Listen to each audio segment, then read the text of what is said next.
Hello and Namaste everyone. I am Avinash Kumar. Welcome back to Asana X. In this video, we will learn about Konasana.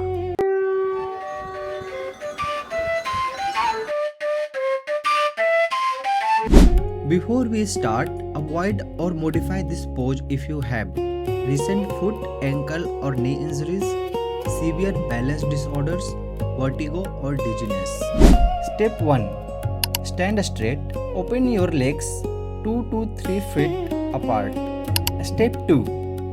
Bend forward and touch your left leg with right hand.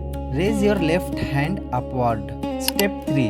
Bend your body and look upward towards the left hand. Hold for 15 to 30 seconds.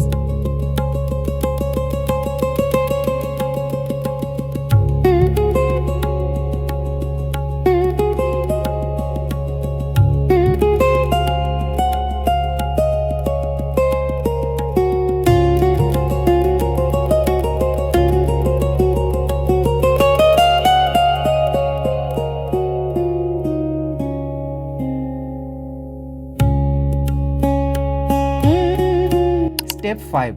Inhale and return to the center. Repeat the same steps on the opposite side. Avoid these common mistakes: bending the elbows, bending the knees, holding the breath, forcing the side bend. Benefits: regular practice of Konasana may improve flexibility of the waist, spine and shoulders, strengthen the core and leg muscles, help improve posture and body balance, support healthy digestion by gently stimulating the abdominal organs, help reduce stiffness around the waist and lower back. So that's how you practice Konasana correctly. If you found this video helpful, please like, subscribe and share it to your friends. In next video, we will learn about 3 Konasana. If you want to learn Surya Namaskar, then please visit here. Okay, bye bye. Thank you.